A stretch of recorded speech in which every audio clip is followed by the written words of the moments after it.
All of the views and opinions expressed here are those of the individual speaking and may not be representative of Konig American. At times, language may be considered vulgar. Listener discretion is suggested. You are now listening to the Konig Behind the Wheel podcast. Hey, what's going on, guys? This is Doubt with Konig. How's everything? How's everybody doing? Please make sure to like and subscribe to our YouTube, Instagram, Facebook, and... That was aggressive. I was just going to say if you could like and subscribe in this video. But anyhow, Hey, listen. like and subscribe. Welcome to an episode of Real Wednesday. We're back. We're continuing on this whole guest.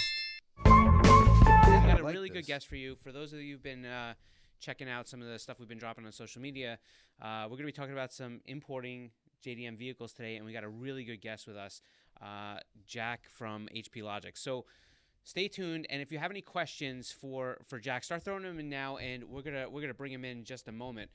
Real quick before we get into everything, next week we're gonna have Eric from G-Technic. G-Technic makes different ceramic coatings and detailing supplies, and Eric's nice enough to come on to us and answer some of your questions as it relates to wheel coatings and different things like that. Also, FD just finished their season, and I want to give a shout out to all our FD Pro and Pro 2 drivers. Jonathan Hurst did amazing, finished the season second. Derek Madison had a pretty good season, and Kelsey Rawlings had a really good run. And ironically, she's from the South Florida area where Jack's from as well. Listen, whether it be Travis or Farouk or Taylor Hall, who had a really amazing season. I know there's a little controversy going on. Just a little bit. But that stuff was all really good. So please make sure you tune into next week with Eric from G-Technic. Finally, we still have a job opening for the marketing coordinator. So if you're interested, if you know anybody that thinks there's a fit for doing the marketing thing, make sure you holler at us. And there is an article up on the news section of our website about it where you can get in touch with us. So that's it. Friday content we dropped, and the Friday content we dropped last week was all about the flow forming versus cast. Definitely make sure to check that out. Yeah, it's fun. It's like we got into one of those things where we turned ourselves into cartoon characters, so that was interesting. Let's see. And this Friday we have The Hype is Right. It's a new video that we have coming out, and where we're going to ask people from the industry to basically pick. We have a few cars that we'll give them, and we'll kind of ask them if they think that the amount of hype that the cars are getting is spot on. So that's it. Before we get Jack in here, we hope everybody has a good Thanksgiving and happy and safe Thanksgiving, guys. Yeah, and watch out for those Black Friday sales. They may pop up. Yeah, that's for sure. All right. So this next person, if you're into Japanese cars, there is no other channel that's probably better than this. Jack he's the owner of HP Logic, and HP Logic not only does some amazing tuning work and they do, part reselling, but they're a vehicle importer. And if you're looking for some of the coolest JDM straight off the boat cars and car content, this is the channel that you need to check out. Check out Jack and all his crew from HP Logic. Jack, what's going on? Hey, what's going on, guys? I appreciate you kind of doing this with us. This is like our second venture at doing the whole remote guest thing. So, we're stumbling through it. At least I wasn't the first one then. Yeah. That's true. I felt like today was a good opportunity. Well, first off, I probably didn't do justice to HP Logic as a shop. So give people a quick synopsis of, what you guys do down there. Well, I mean, we're really an all-around crew. I started off with tuning, and it just kind of ventured into actual full builds, and we took it one step further with the importing. So we try to be a one-stop shop. There's nothing we can't handle. We bring the cars in, we build the cars, we sell them on. It's just a non-stop schedule of cars in and actually doing the tuning, the mechanics, everything. We have in-house dynos. We have everything that's needed to take the task from start to finish. Yeah, that's awesome. And what's interesting is that I've been itching. Yeah, Scott's been itching talking about importing something over here. I don't know. Do you Oh, want me to tell them? No, well, I Oh, don't you know. wanna I keep don't it a know what it is. secret? I randomly keep, unfortunately, bothering Jack, and I'm like, hey, Jack, what else do you have coming? What's coming? What's coming in? What's in the And then inventory? he sends me things on cars, and I'm looking around, but it started this whole downward slide. It started to rebuild your It's garage. Put a not down. No, because Jack, what happened was, you know how the rabbit hole explodes, right? So I don't have Oh, a yeah. ton of space for extra car storage, and I'm like, well, I need to have that. So now I'm in the process of getting a lift installed, which means I also have to get my garage door raised. So like it Oh, yeah. started this wormhole of things that are trying to happen so that I can buy another car. Yeah, that's good. When you start to modify your house, that's when Yeah, it's getting Either A- modified, all right. one of those. Yeah, definitely. So so that's where we're at. And when first off, if you Jack's channel is crazy, because not only do you get to see some of the best cars, like a Midnight Purple R34, which is like my dream car, but you also get to see things like the video he put up yesterday with a 4-rotor and I'm not a huge rotary guy, but that thing, even through the computer, you can feel how it took away your breath. That car, let me tell you something. I have been around the loudest cars you can imagine. That car, honestly, was up there with, say, almost top fuel dragster as far as sound level. It was imposing. It's the best way to put it. Yeah. And if for anybody that's been in anything that's got to have that kind of deep of a resonance, you can feel it in your chest. Like your chest vibrates. Yeah, I have some pretty bad sinuses, and it literally vertigo every time you rev the car. Oh my god. That's it is intense. So, and it's crazy what you could just video is one of those things. You really can't tell speed on video. And when you did the in-car camera and pushed it around to the windshield, I could feel how fast that car was going. Yeah, it's very deceiving, and that's one thing I like to do in videos. I understand that logic, and I try to give different angles and different perspectives to make almost like a 3D experience around that type of car and that type of video, so you and the viewers can really understand as much as possible through video what I'm going through and what these cars are actually capable of doing. Yeah, it's pretty crazy. And the one thing that I want to start to get into you, because this is really what I think is such an interesting topic, especially with that 25-year mark coming up on a lot of cool cars that people may want to get. There are just certain model 90s vintage JDM cars that I think for anybody, especially in our generation, they're kind of the cars that we've dreamed about. You know what I mean? Mm-hmm. Some people dream about exotics, and some people dream about these cars that we've, grown up with. And for somebody like myself that may want to import a JDM vehicle, I want to be able to basically talk with you today and kind of give some people some information on how they can import a vehicle, what they should expect, and kind of the whole process. And maybe if you have some tips along the way for what people should look for.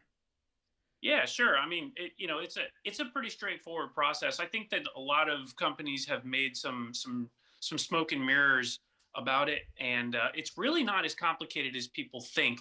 It starts with basically figuring out what you want exactly, and that's probably the hardest part of the process. Honestly, most people don't really understand. Everyone wants a Skyline. That's like the very first car most start going straight to.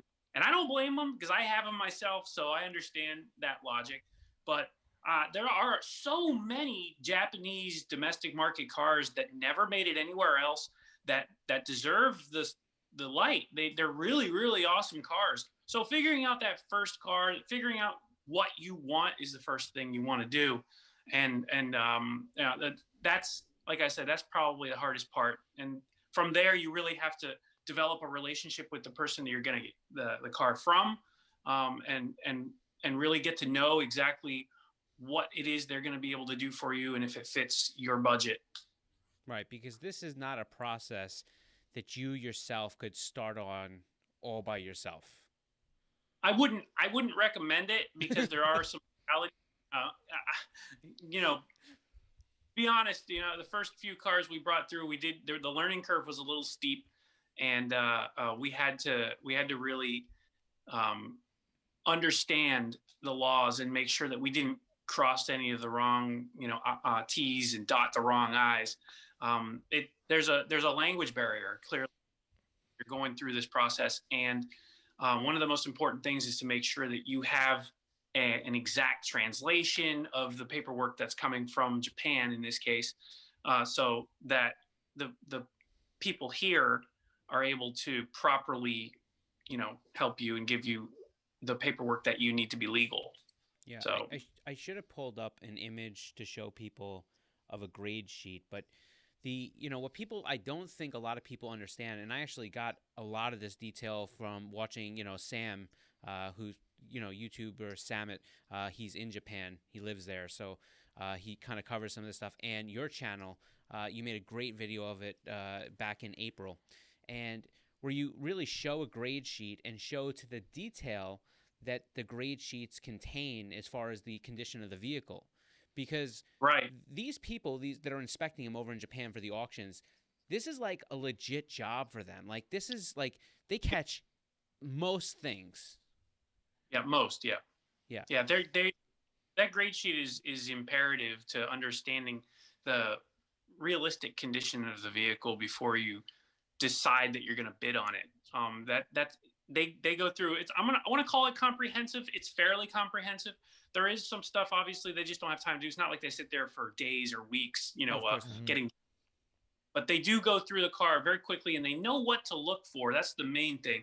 These guys, it's their job. Like, you say someone's really good at someone, they do it like it's their job. This is their job. They're really good at it, and they know what most buyers are looking for when they're making a decision to bid on a car. And that's in the grade sheet.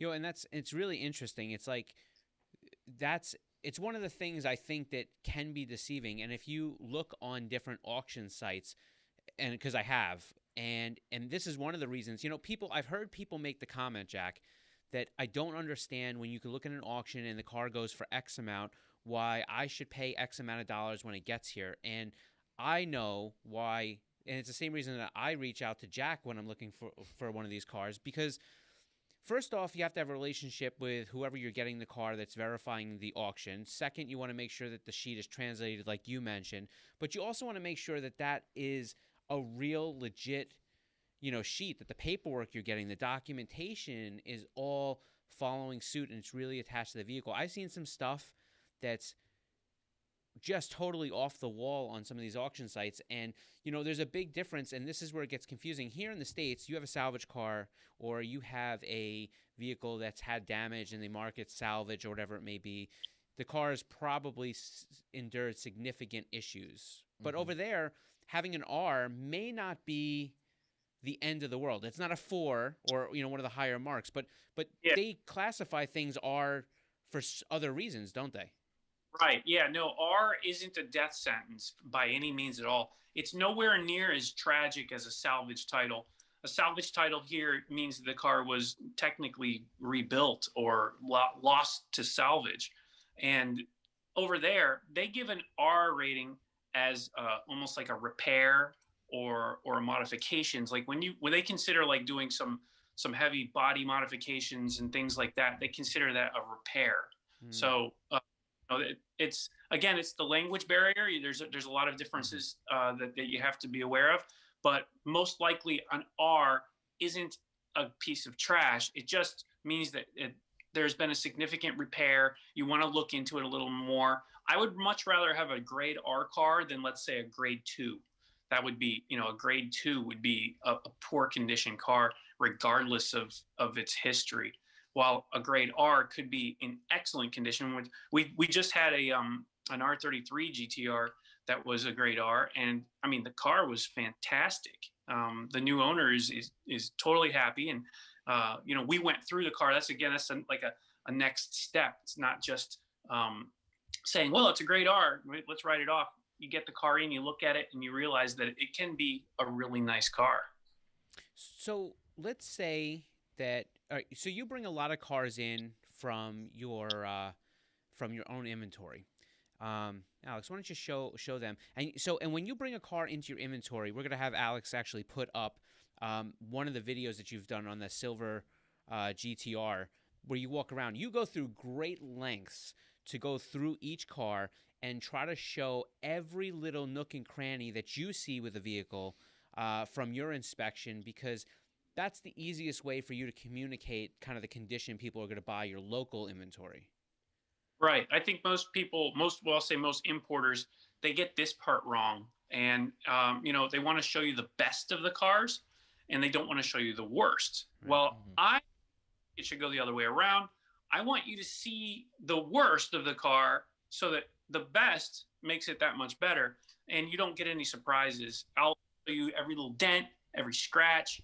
If there's rust, if we find something that doesn't look great, next person doesn't find that on their own. Let's say you don't have the car in stock that somebody wants. Let's say they want to commission you to find a car. Can you walk through what that process looks like for somebody? Okay, so let's say, it's a really obscure market, and you find a really strange car. Like a perfect example is some of these like small K cars. They're very popular. We have a really rare one right now, Suzuki Caro, a Mazda AutoZam, for some of you that don't know. And it's a really quirky car, really strange. But let's say I don't have one and you want one of those. So what you would do is you would say, okay, I'm interested in this particular car, this model, this color, you name it. And what we do is we actively start looking through the auctions as they're approaching, and we'll look for that specific combination that for. And when we find that car, then we let you know that it is time to bid. So at that point, you have a decision to make. If you want to bid on the car, then you're committing to buy the car if we win in your budget. So if you say you make a budget of $10,000, we'll decide what we're going to bid in order to accomplish getting that car to you at that price point. And if we bid low and we win the car, then we tell you what you've won the car for, you make the deposit, and it starts to roll from there. But realistically, all the costs are transparent. There's no we make our money on the service that we provide. And at some point, it's no longer transparent, obviously, but for the most part, everything is shown to you in pieces so that you understand where those costs are allocated up to the point where the car is actually sitting in front of us. Yeah. I think what's interesting is the condition of the car. Yeah, I was going to say, do you guarantee condition of certain cars, and is there element of risk in there? Reason, obviously, there's going to be some people that are just never satisfied, regardless of how perfect a car can be. Yeah. I think there are some people that expect perfection, and we try to weed them out. We try to make them understand that there is going to be some imperfection. And I would say, that's a very small percent, maybe, 2 or 3% of the buyers out there. But if a car does arrive and there is significantly worse condition than what we expected or we portrayed, then we work with you and we understand that, and we have to adjust the costs in order to accommodate for that. Of course. What kind of surprises could someone expect? The worst surprises, honestly, are something that happened in transport. We've had a couple of cars that get damaged on the boat on the way over. And there is insurance in the costs that we charge for that, but we have to actually collect that money, to offset that. I would say the other possible surprises are things like AC not working, very small items. A lot of times these cars, they're not used to their full potential. They sit for a long period of time, and going through the auction, they look and they'll say, it has AC, but they won't necessarily turn it on, go through the heater, or that type of stuff. So sometimes some of those operational issues can surface once they get here. In South Florida, we don't even dream of having cars without AC. So that's like Right. A1 number. That's why I'm in. Yeah. So what's interesting to me is Dowd asked about the, do you cover condition? I mean, guarantee the condition of a vehicle, and you talked about some of the surprises. I'm actually thinking the other way. Maybe I'm too much of a JDM fanboy, but I'm thinking like, how many cars do you get in to have really great surprises that you didn't know about? Some of the cool parts, the vintage stuff, maybe a vintage HKS part, or something that you look at and you're like, I cannot believe we even found this in this car. That's very common, honestly. I think that again, it's, the inspectors don't necessarily look for everything. They do notice certain things, like they'll notice a kit, or they'll notice, parts. Sometimes they'll tell us if it has an aftermarket clutch, but clutches are a really good one. My personal cars, I've had surprises on both of them. Well, the two that I have right now that I imported. One of them was a really nice clutch in my FDRX7. I wasn't expecting that one. I thought the clutch was bad, honestly, because they told me there was some clutch noise. It turned out to be really high-end Orgura clutch. Yeah. Happy about that. And my Skyline, my R32, that car, Dusty, we call it. It's a character now. But Dusty had a ton of really cool stuff in it. It had carbon fiber doors, which I had no idea. A bunch of carbon parts on the outside that were just shoddy painted, that didn't even look, they just looked like bad paint. Mm-hmm. And then also the differentials were both mechanical locking diffs. So, I mean, there's tons of stuff that can pop up that a lot of times they're not going to see that in the auctions, because they're literally just rolling them in a straight line and then parking them in a lot. So you could. Nice. When they first get their car, is there anything that they should be prepared to do, such as maintenance-wise, anything right off the bat once you get the car? If you're commissioning us, obviously, if you're going through us, we take care of that stuff. There is a limit, though, as to what we'll do. Major repairs, obviously, we have to consult with you to make sure that you're ready for those costs. But we take in cars. We do all the general maintenance for you. We don't sell a car that needs, let's say tires or brakes or coolant or oil, fuel. We like to flush the fuel out. We like to do the oil. We like to check the brakes, tires, windshield wipers, the basic consumables. We take care of all of that stuff, because that's, in our opinion, that's important for not only your safety, but it makes the car functional. So a lot of guys, they don't ship their cars. They'll come, arrive, and drive home. So they'll come across the whole state or the whole country. They want to go on a trip with this car. So we make sure that you're able to do that. Because it's interesting. Like you mentioned before that a lot of these cars sit. So Japan works very differently than kind of our traditional car model, especially when it comes down to used vehicles and how long they can actually use the cars in their possession, right? Right. Well, they have like what they call a fitness exam or something equivalent to fitness. It's basically, that you have to check on the car's health, and they make sure that the car is still operating in an efficient way. And as the car gets older, there's actually taxes. All the taxing age of the car increases, and it makes it difficult for people to even have the cars at a certain age. Right. So it's in interest to let them go to auction and just get another car. Yeah, because I know that there's something about their emission standards over there, and they kind of do that by the car being in certain condition rather than all the systems we put in place to turn on every light on your dashboard. Right. Yeah. Here it's what's coming out of the engine and everything and amount. Over there, like the overall, it's really hard to explain, but going to Japan and seeing the attention to detail that Japanese culture has brought to their manufacturing and almost everything they do, they have this logic where it's a package. It's not just one thing. It's not just the engine runs well. It's not just, the car is safe. Everything is important to them, and it shows in everything they do. It's a overall package. It's an experience, and I really do admire that about the Japanese culture. Yeah, it's a cool thing, and I know that we're coming up. We mentioned it before. We're coming up on that mile marker where some other popular Yes. cars are coming into that 25-year realm, right? Like R34s, we're getting there, and Yeah, yeah. The world market is definitely coming in. The Japanese market has been the major player up until now, but I think that the I'm going to call them the Gran Turismo cars are running out.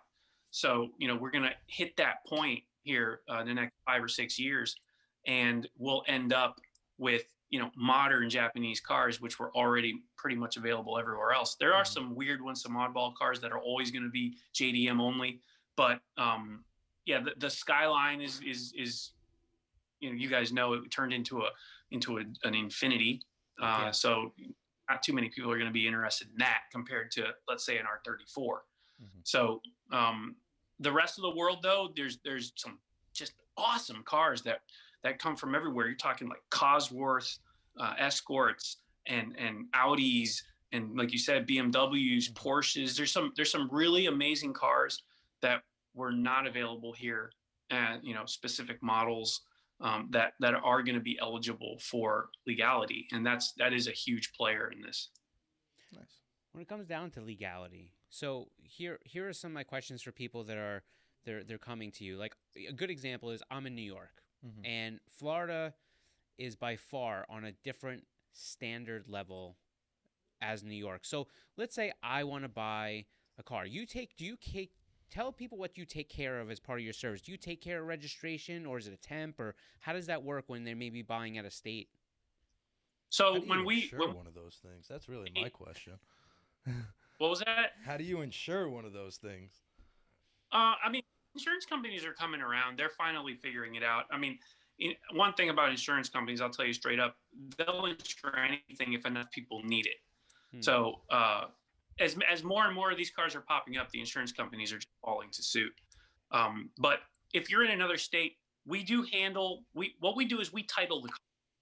And once we title the car, we are a dealership, so we can legally register the car for you if you're a Florida resident, or we can put you on a temp tag and give you the title so that you can legally get the car home and then register it within your own laws.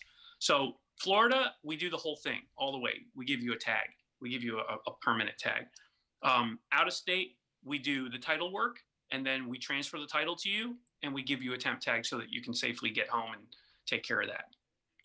Yeah, that's interesting. And then from there, I would take my essentially Florida title, right? And I would, and I would basically bring it to our DMV, and I would try to register the car just as if I had bought any other out-of-state vehicle.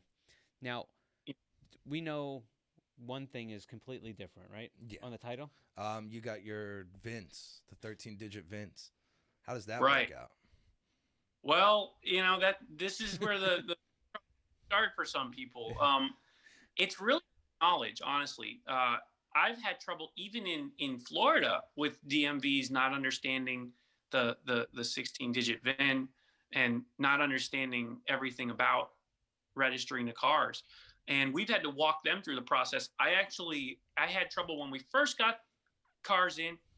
Our own local DMV had no idea.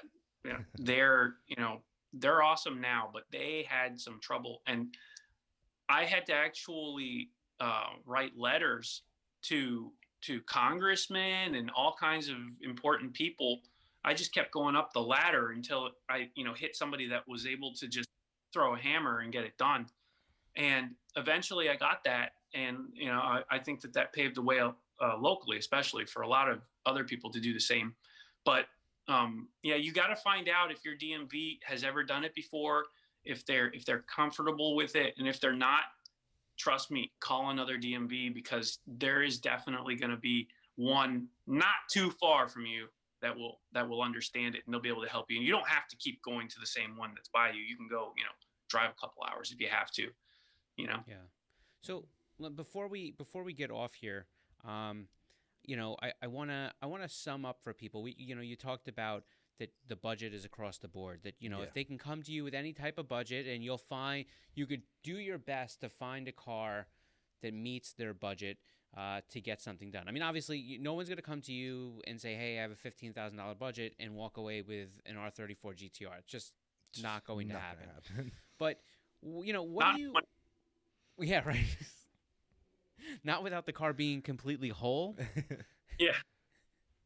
But what kind of tips do you think, do you have for somebody? Let's say somebody knows the model vehicle that they want to have, and they have a budget that's fair. I don't want to say not over, not under, but a fair budget to find that model vehicle.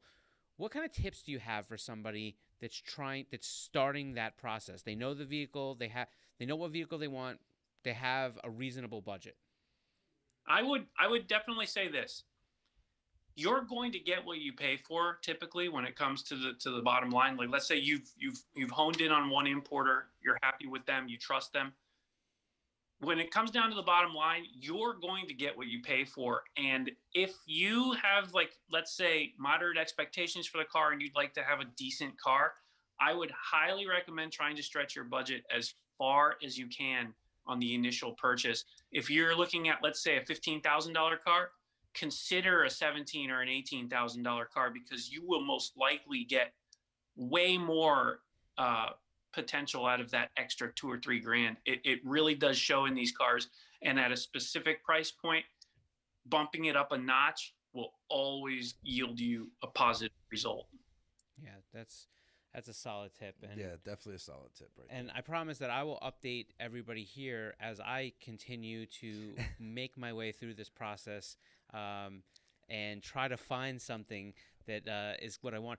I'm unfortunately, Jack kind of, I think when he told his opening line about people come to him, they don't know what they want, I think he's kind of talking about me. And it's not that I don't necessarily know what I want. I thought this whole podcast was about you. I really thought this whole thing was for Scott. We just want to let everybody know. There's plenty of people that don't know exactly what they want, but I tell everyone the same thing. If your heart is in a Skyline, just get a Skyline. Right. If your heart is Supra, get the Supra, because anything you hold up next to it is always going to be second best. Yeah. So your gut feeling usually does send you in the right direction, but take your time, look around. You something that you like even more. Well, and that's the thing. I check Jack's inventory. I mean, he doesn't, especially now with the whole COVID thing. I know the COVID thing's been weird. I was just going to say, how has that affected importing cars? You know what? Domestically, it probably did. That's right. It hasn't necessarily affected so much the process in Japan at this point or in other countries. Some, yes. But the real problem is here are local DMVs, our government services, the port, those types of situations they've slowed. They did slow. They're moving again now, thankfully. But they slowed to the point where we were getting this bottleneck. And, I don't like to put up cars in our inventory that aren't really ready for sale. Right. If you see a car in the inventory, I have to update it, by the way, but if you do see a car in inventory, typically it is on the ground, landed, titled, ready to go. It is not a question of when can you get it. So it did affect the domestic side of things, but we're slowly getting back to speed. Hopefully we can maintain that momentum and not fall backwards again. That's good to hear. All right, Jack, I'm going to let you go. I think you gave a bunch of information. If you have more questions for Jack, first off, throw them down below. If there's a few, I'll try to expedite the question to him. If not, you could always go over to his channel, and it's now you have it at Jack Cecil, right? It's right, Cecil. It's right on your name. YouTube.com/Jack Cecil. Yeah.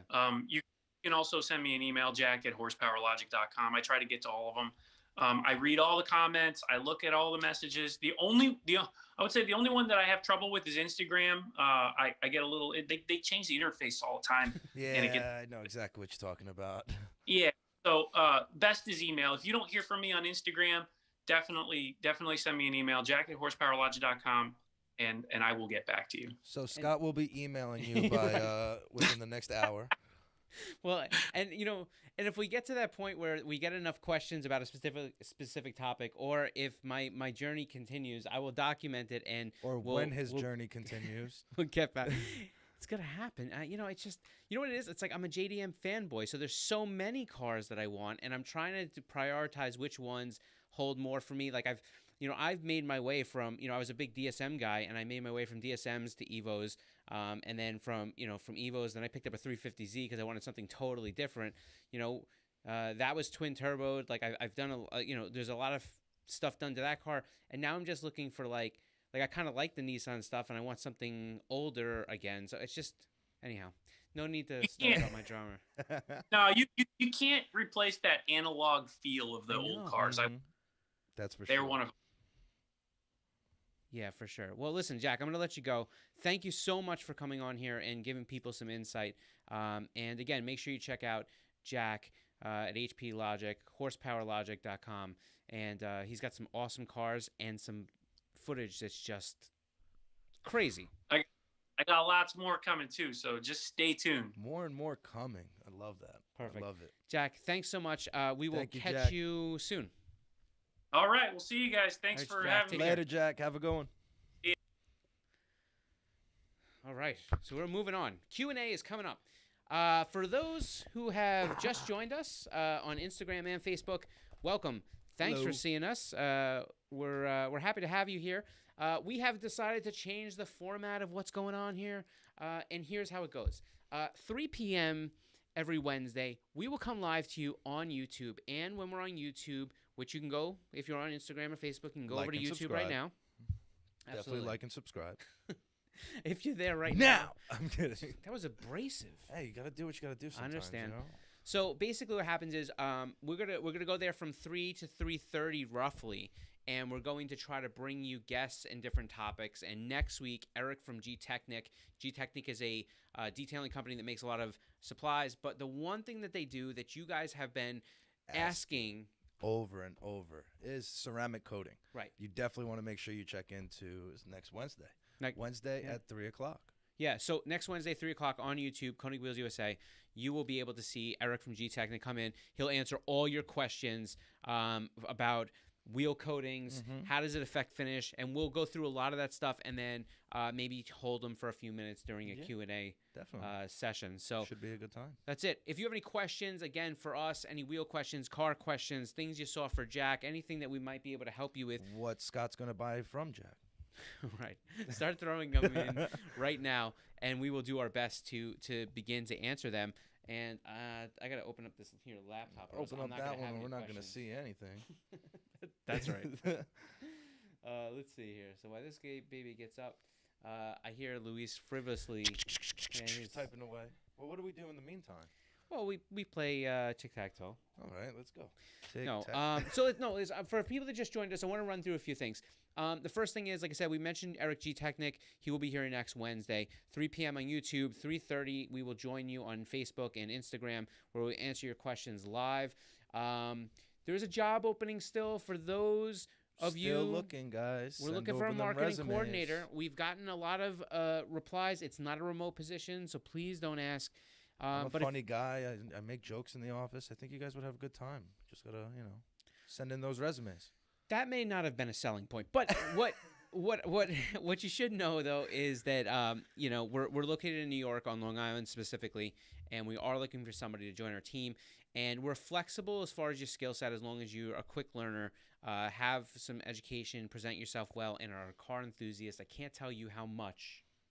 Yeah, it needs that to is be of a importance. Car enthusiast. Yeah, 100%. Let's see what else we got going on. Again, we talked about the new format. Shout out to the FD drivers, our Pro 2, our Pro drivers. Huge shout out, boys. You guys did a great job. They and girl, yes, boys and girl. Kelsey did a good job at Irwindale. This was an interesting season. Watching them combined, and I will say I tip my hat to FD. It had a chaotic start, and I think that they. This is an understatement to say that I think that FD made lemonade out of lemons, and you'll never please everybody, but what they had to work with, and I know that we've dealt with a lot of different things as well, and I could tell you that this was a tough year to try to figure out logistics and what they had to do with the sliding scale of everything moving all over the place. I think they did a fantastic job. So let's get into some questions. Let's do it, right? So shout out to FD people. Let's see. First question. Anyone excited to import Nissan?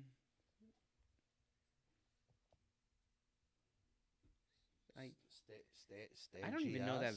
Stagius? Stagius? I don't know. I don't think I know. Unless I'm a you Euro spelled it. guy. I don't know. I'll be honest with you. I don't know what that car is. We helped you not. we let's we see. can't help you with that question. Do you undercoat? Oh, they must be asking for Jack. Yeah. Yeah, Does that's he for undercoat services for JDM imports? That's a good question. We'll get that onto Jack, and maybe Jack will even answer it. I don't know if he's popped into the comments at all, but what I will say is, the station wagon. oh, sick. Yeah, that thing is sick. I know exactly what that is. Oh yeah. A lot of guys did that R34 front bumper conversion on it, and it looks amazing. So you know who I know would be like crazy excited for this?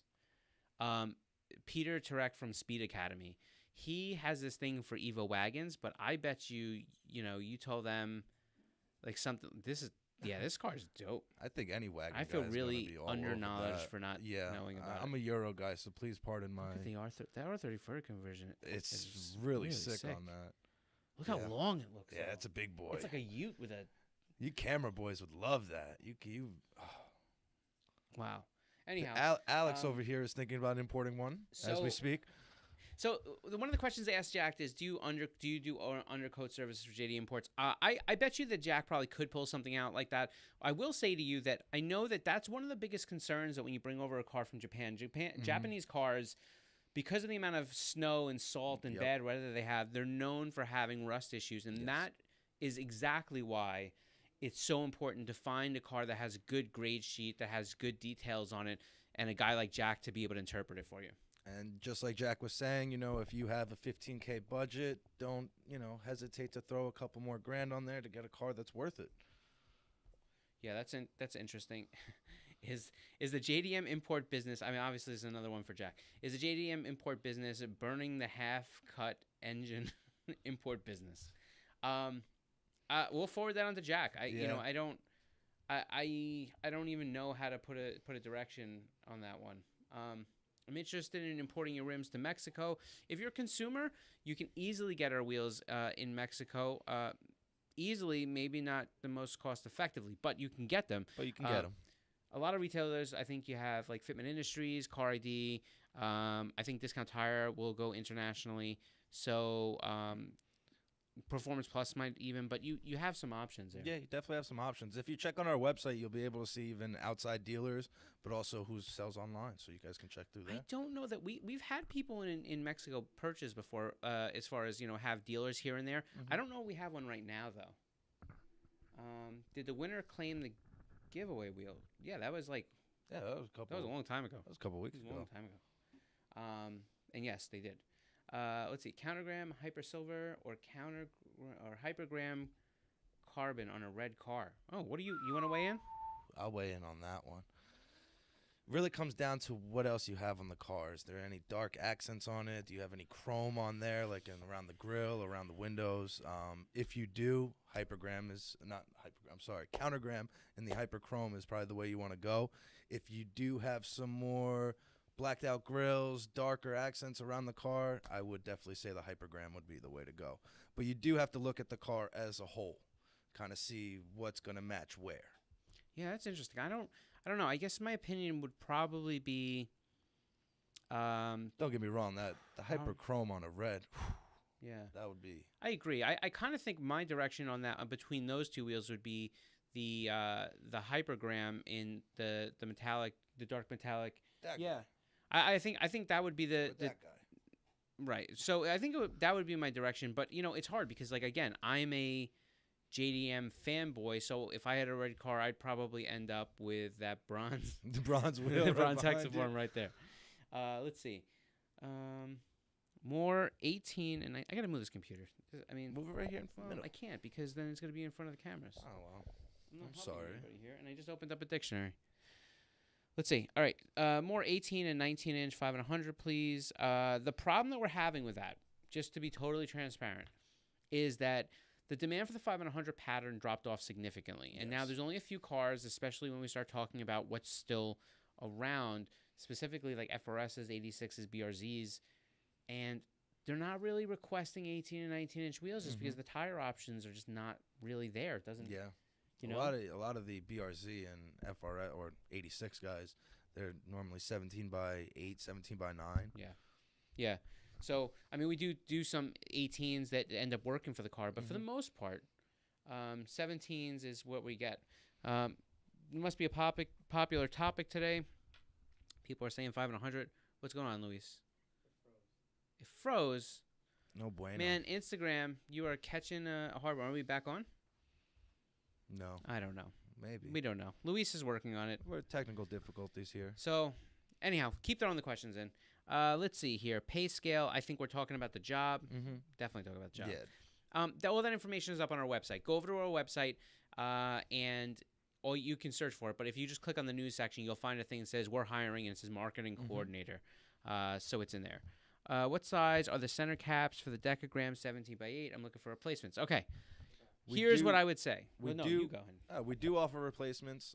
The part number for that is CAP, CAP, FFB, Frank Bob. Ooh. You can order replacements on that. There is even a aluminum color that we do have, and that's CAP FFC. I believe so. Yeah, CAP FFC for that one. I don't. No, it's not Cap FFC. What is it then? Cap. It's like Cap. KG1, I think. KG1 or something. But don't worry about either that. way, you could always DM us, and Right. we'll definitely let you know. But you can get replacement caps from us. What you can't do, and this is a part of the question that you've asked, is you're looking to get replacements, and clearly you're asking about the size. So here's the thing. First off, the decagram itself is a screw-on cap. It's not a pop-in cap. So it doesn't have a flange to accept the pop-in cap. So if you're going to look for another cap, it's going to be pretty unique to that wheel. The second thing is when people ask for center caps and they try to get replacements, the one thing that they don't understand is that there's not just one size that you need to be concerned about when you're trying to find one to go into your wheel. And the reason for that is that there's the diameter of the cap. Yep. Then there's the diameter of whatever tabs or prongs on a pushing cap that go in. And then there's the locking distance, which is the depth of the cap, because those tongs have to go in far enough and be able to catch the right radius. And we don't supply all that data into our system for every wheel. So that's why we don't necessarily, when people call and say want a replacement cap, giving you the outer diameter or even the inner diameter of the center bore where the cap sits isn't always helpful. Yeah. So we try to be transparent with that. How do I apply for a limited sponsorship? I don't know what a limited sponsorship is. I've heard a lot of terms. Partial, if that's what you mean. I've heard a lot of terms. But definitely submit your proposal to sponsorship@konigwheels.com. Send us photos of the car. And Or you can send it to Doubt. And I'll just forward it to sponsorship@konigwheels.com.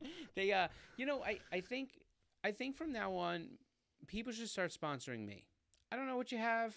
I'm not sure what's out there, but if you guys I'd love a sponsorship, but I haven't gotten one yet. Right. So if you guys have anything to sponsor me with, I don't know what it is. I am looking for carbon fiber fenders. If anybody knows anybody, I was thinking smaller. Like if you guys I want wanna to send go big, go home, or send me a Diet sticker, Pepsi, a T-shirt, oh Pepsi. yeah, we got a T-shirt. Yeah, T-shirts. If you guys want to sponsor us, we're looking for some sponsors as well. All right, this computer's got to move again because I can't see because the mic stands in the way. Are ampliforms gone for good? Ultraforms. Yes, unfortunately, they have been Ultraforms are in the process of being phased out. So there are some left, but it's time for that to go, and hopefully soon we'll be able to drop for you some of the newer designs. Models. Super close. Very close. 18-inch reels for an S1091. We do not have that unless you've done something to the effect of a bolt pattern change or fitment change to the truck. We unfortunately don't have that.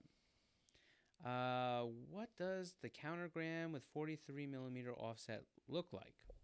So it would be an A profile face. Yeah, we don't.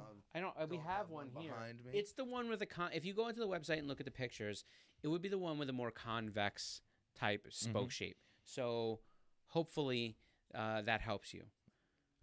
Let's see what else we got here. Scott, I'm not sure what's happening. I drove home in the new countergrams this morning, and I wasn't rubbing or scraping. Are the proper offsets supposed to be this good? Chris at Flyer. Man, that's funny. I was gonna say. I was reading this. I'm like, I'm I walking rubbed into home on stock wheels. I don't even know what you mean. I'm like, I'm walking into a bad thing here. Let's see.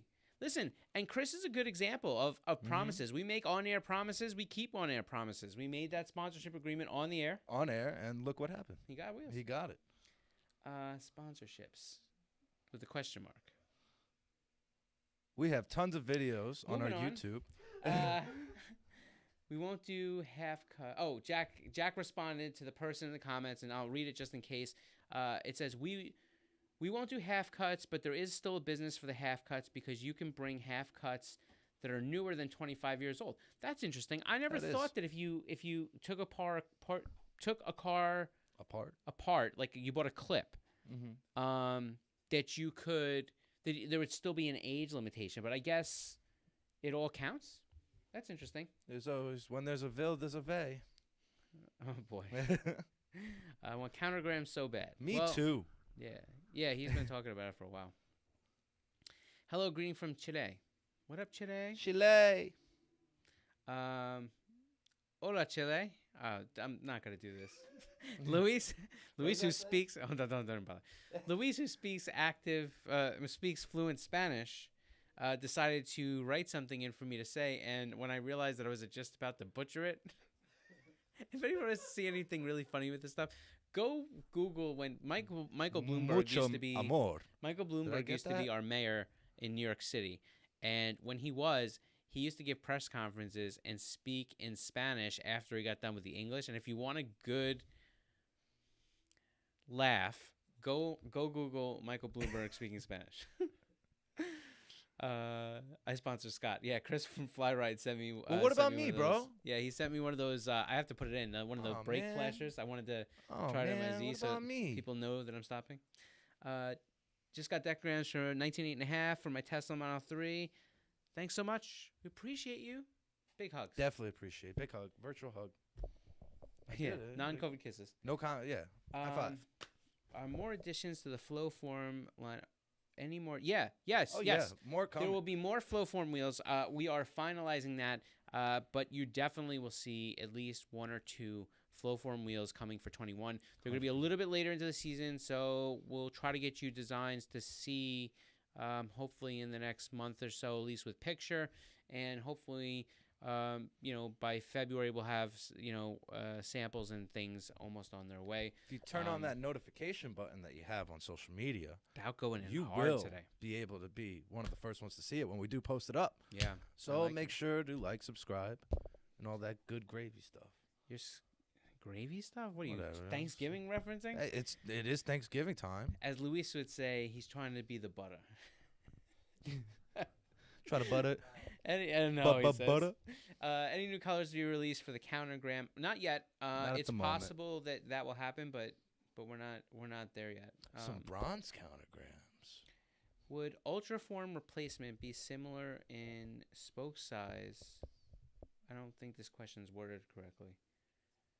Available coming in the coming spring. I'm not sure what that means. I don't know if you're asking if there's going to be something that would replace the Ultraform, or if you're asking me for if you need one wheel as an Ultraform replacement.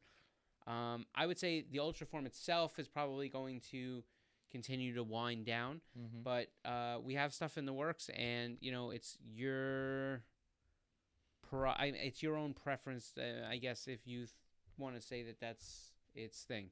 Does it keep cutting out? Yeah. Do you know why? No. Because my phone, somebody's probably trying to call me and it keeps knocking it off. So turn the cellular. Well, that might not matter. Okay. Let's see what else we got. How do I get a set of old Konigs refurbished? We'll have to find a local wheel and tire repair shop. See if they can get them, blasted, powder coated, painted.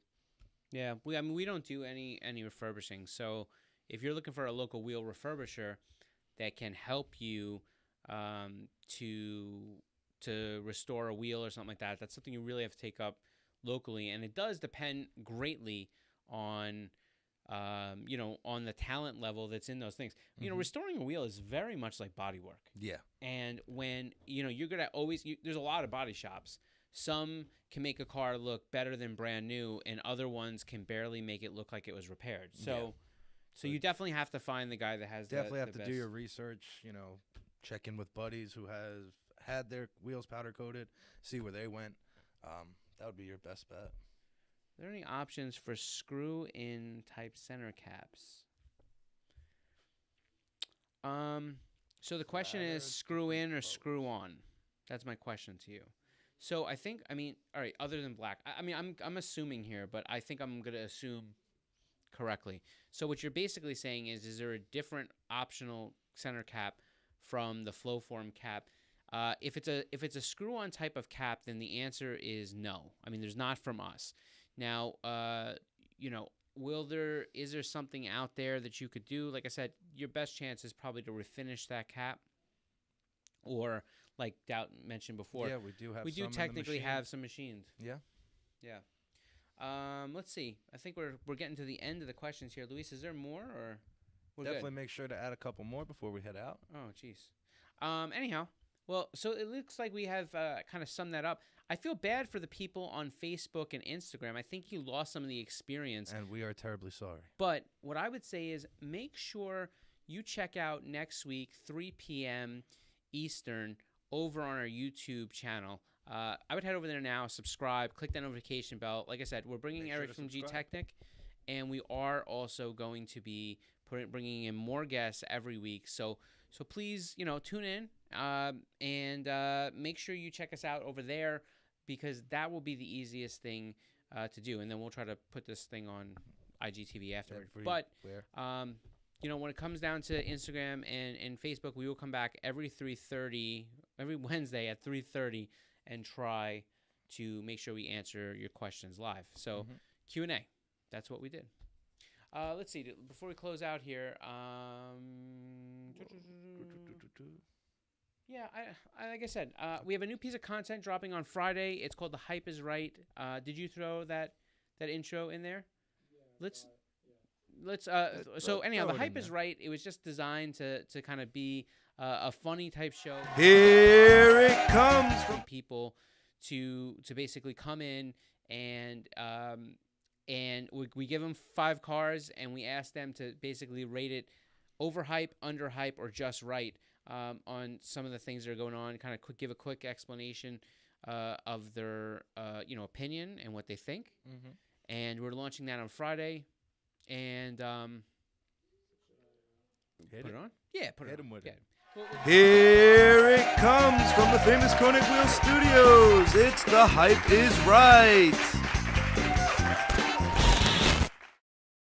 You can check out last Friday's video. We put up a video on YouTube, and it was about the differences between Flowform and cast wheels. And what's interesting about that video is we did a lot of work in there, cartoon stuff. Like, we're trying to make the edits better. Alex is really killing it with that stuff. Luis did a good job, you know, drawing out the characters. So what I would say is, I keep hearing, I'm hearing the delay. So anyhow, so I would make sure that, you know, check it out. Let us know what you think. Put the comments down on that video. Let us know if it was, if it's a good look, if you like the edits, and you know, help us do more of this stuff. That's for sure. So before we get out of here, we wish you, from everybody here at Konig, we wish you all a very warm, safe, healthy, and happy Thanksgiving to you and your families. We really appreciate your support and everybody that tunes in to watch this. And I know this Thanksgiving's a little bit off for a lot of people. Definitely going to be a little bit weird, but we just, you know, want you guys to remain safe. Best wishes. Yeah, and we hope Happy that Thanksgiving. We really hope that that you have a good holiday, and hopefully you have a couple days off to enjoy your family. So that's it. We're gonna get out of here. Take care of yourself, and we will see you back here next Wednesday. Peace.